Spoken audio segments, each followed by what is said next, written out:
Look, it's great the cable news networks are here tonight. MSNBC owned by NBC Universal. Fox News owned by Dominion Voting Systems.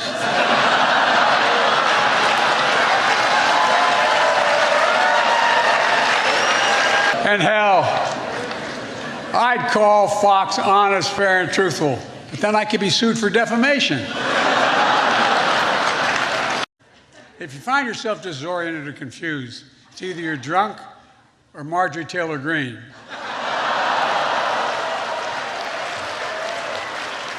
The podium is yours. I'm going to be fine with your jokes, but I'm not sure about Dark Brandon.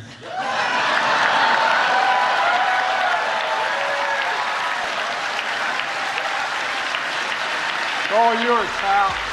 All right, guys, so we got to talk about sleepy Joe Biden, who briefly woke up this weekend not to actually address real issues in our economy, like, for example, the, banking crisis that he claimed just a few months ago, wasn't really a thing, right? Don't worry at all. There's nothing to worry about when it comes to banks collapsing in the United States. Look, I think we've done a pretty damn good job. People's savings are secure, and even those beyond the $250,000, the FDIC is guaranteeing them that the American taxpayer is not going to have to pay a penny. The banks are in pretty good shape. What's going on in Europe isn't a direct consequence of what's happening in the United States. And what we would do is, if we find that there's more instability than appears, we'd be in a position to have the FDIC use the power it has to guarantee those loans above 250, like they did already. And so I think it's going to take a little while for things to just calm down. But I don't see anything that's on the horizon that's about to explode. But I do understand there's an unease about this. And these mid-sized banks have to be able to survive. And I think they'll be able to do that. Yeah, so fast forward to this weekend, okay? That speech from Joe Biden was about a month ago, okay, when we saw Silicon Valley Bank collapse and Signature Bank collapse, which sent shocks throughout the economic system, okay? People were concerned about the financial health of the U.S. banking system. And Dark Brandon said, hey, don't worry, okay? It's nothing to worry about. The government's going to insure all deposits. Nothing could possibly go wrong. This could not continue, right? We could not see this happen again. Well, while sleepy Joe Biden was joking around and palling around with the mainstream liberal media in a disgusting correspondence dinner that I really don't think should be a thing, right? The White House and the press should not smooth together like that, in my opinion, but hey, it is what it is. We had another major bank collapse as First Republic went under despite a $30 billion bailout from bigger major U.S. banks at the encouragement of the government. Hey, you guys create a rescue fund, $30 billion, go in, save this bank so it doesn't look like that we're experiencing a banking crisis because of the rapid increase in interest rates and shoddy oversight from the feds while increasing interest rates, that is. Yeah, y'all go save this bank, right? Ultimately, the bank still failed, and JPMorgan has now taken over First Republic as, again, we have another major banking collapse on our hands, and we're going to talk more about that. But before we get into it, again, because we've experienced another banking crisis, I think it's a good time to remind you guys that maybe you should consider diversifying your assets with gold. Guys, we just experienced another major banking collapse, despite assurances from the Biden administration and the federal government that, hey, everything is under control. But, we do have a major bank that hopefully won't collapse. Bank of America, that is predicting that gold will go to $2,200 this year, an all-time high. Invest in a gold IRA today with Noble Gold Investments and take advantage of this rare opportunity to secure your retirement savings. With the experts at Noble Gold Investments, you can ride the wave of gold's historic rise to financial security. And this month, they're offering a solid silver 5-ounce America the Beautiful coin with every qualifying precious metals IRA or 401k rollover. You can't go wrong with Noble Gold Investments.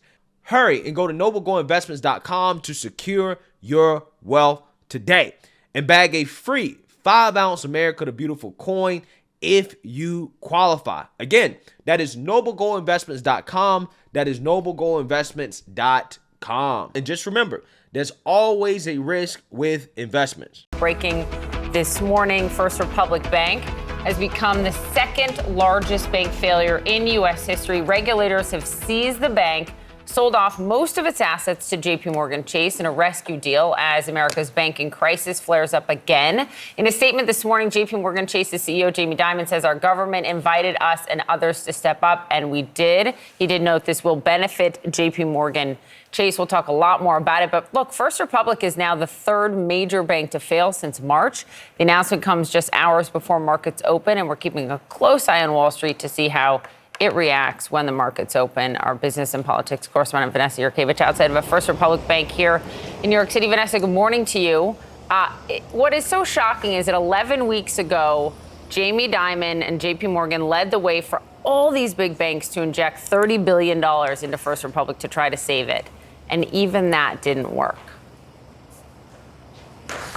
That's right, Poppy. And later this morning, when this First Republic branch behind me and 83 others around the country open, it will be under new ownership. JPMorgan Chase buying First Republic Bank in a deal overnight, announced this morning by the FDIC. This was an effort by regulators to shore up consumer confidence in the banking system. As part of this deal, JPMorgan Chase will assume all deposits of First Republic Bank. So when people go to the bank this morning, their deposits are safe. This all started to unfold several weeks ago after the failure of SVB and Signature Bank. But as you mentioned, there was that big cash infusion of $30 billion led by JP Morgan. But things really started to spiral last week after the first quarter earnings call by First Republic, where they revealed that deposits fell by 40%, totaling about $100 billion. That sent stock prices falling.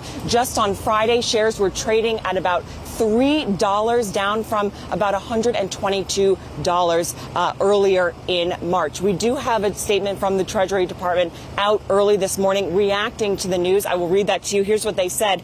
Quote, Treasury is encouraged that this institution was resolved with the least cost to the Deposit Insurance Fund and in a manner that protected all depositors. The banking system remains sound and resilient, and Americans should feel confident in the safety of their deposits and the ability of the banking system to fulfill its essential function of providing credit to businesses and families. So clearly, this is an effort by the FDIC, an effort by JPMorgan Chase, and an effort by the Treasury Department to assure customers and consumers that the banking system here in the United States is in fact safe. Poppy? It's still just stunning to see three big U.S. bank failures since March. Vanessa, thank you. We'll check back in with you throughout the morning. And Caitlin and Christine, I mean, the truth is the FDIC still is going to pay $13 billion here in terms of the cost of this. Well, that's what they've forecast, actually, because we don't know what the ultimate cost will be, but they've said it could be about $13 billion. And Christina Romans, you're obviously our chief business correspondent. What do we know about the details of how all of this happened and what it looks like, what they've agreed to? So it was just an amazing weekend. I got to tell you, I mean, this is JP Morgan taking over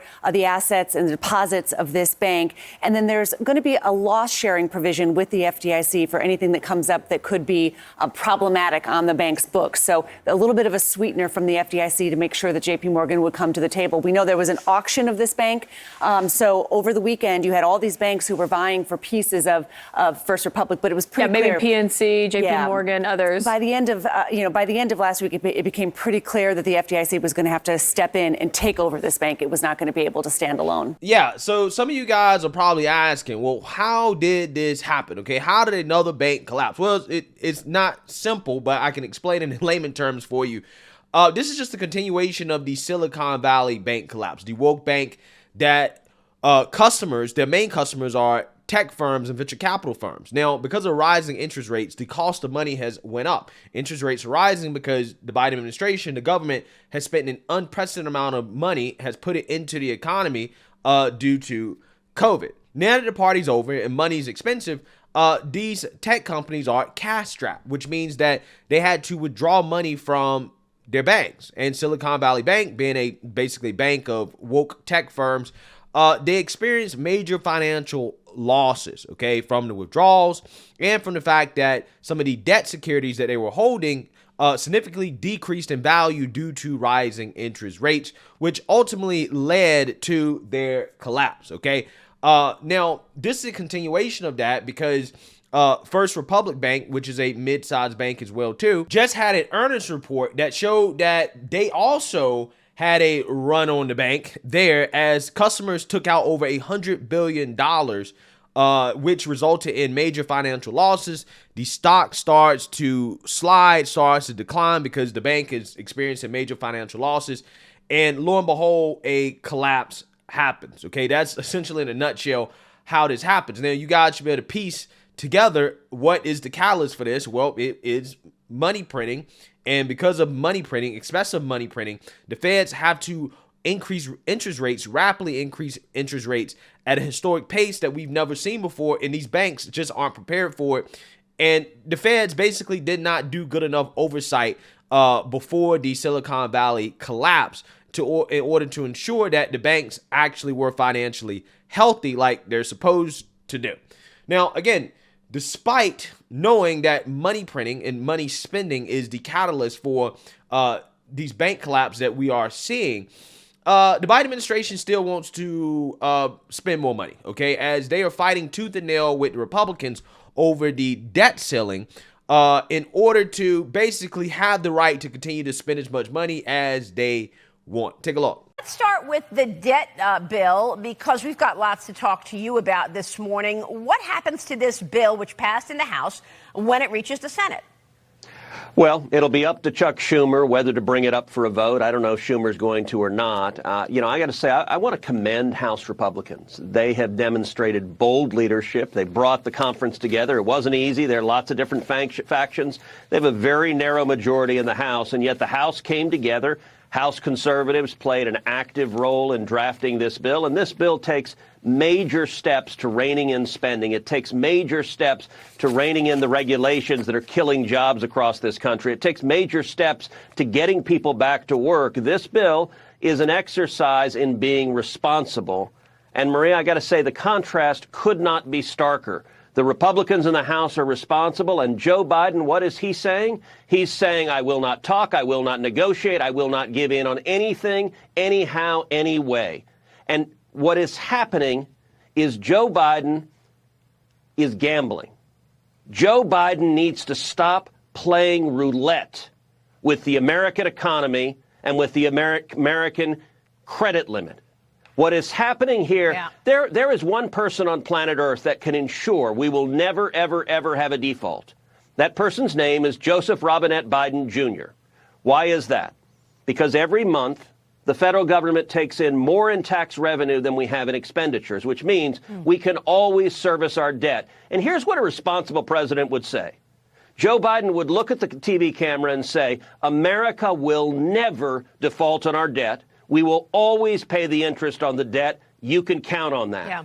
But he doesn't want to say that. Why? Because he wants to fearmonger. He wants to scare the equity markets. He wants to scare the bond markets. And what he is doing right now is wildly irresponsible. So you've seen that, you heard that. The Republicans' debt limit bill is essentially a compromise, right? Because they are increasing or raising the national debt ceiling by $1.5 trillion. We're $31 trillion in debt, not counting unfunded liabilities in the future. But the Republicans are at least attempting to compromise with the Biden administration and say, look, we're not going to allow this country to default on its debt because that would be very bad for the economy. Essentially, the economy would collapse, okay? The U.S. economy and probably the world economy as well, too. But, we need to roll back spending levels from 2022. We need to impose a 1% cap on future spending, okay? So that means that we just can't keep increasing our spending like, the Democrats want to do. We need to rescind unspent COVID-19 funds because there's a whole lot of funds that we allocated for COVID-19 that we still haven't spent. We could probably use those funds for better things or just, save money, which again is unheard of by the federal government. They also cancels IRS funding for new staff and also repeals green tax credits from the previous Democrat bill. Okay, so here's the thing. The Democrats are saying, no, right? We hate this. In fact, no Democrats voted for it. Okay, and some Republicans in the House didn't vote for it because, it wasn't fiscally conservative enough for them, right? They wanted to cut more spending. But I'm just saying, Democrats are saying no. Joe Biden's saying he's not going to sign it, and they're risking putting the country in default. But they really can't blame the Republicans because Republicans basically came to the table with a bill that I think, in my opinion, is very reasonable, considering that, we're not allowing the country to default. Yes, we're going to raise the national debt ceiling by $1.5 trillion, but at the very least, it is an attempt, probably the best attempt in a long time, to actually try to rein in spending, which has resulted in an increase in the national debt, inflation, historic inflation, which means historic increases in interest rates, which is contributing to this bank collapse that we're seeing, and businesses struggling, and ultimately, again, a struggling economy in which, we could be on the verge of some type of major financial collapse. Now, they swear up and down it's not 2008. It's not 2008. But, again, we keep experiencing bank collapse after bank collapse after bank collapse, but they're saying it's not 2008. I'm just saying, man, I think the Biden administration should probably worry more about the state of the economy than joking around, cracking jokes about Fox News with liberal media journalists. Just saying, the priorities of the Biden administration seem to be out of line. But hey, what I know, I'm just some random guy on YouTube. Let me know what you guys think. Make sure you like, comment, and subscribe. Most importantly, share a Black conservative perspective. Peace.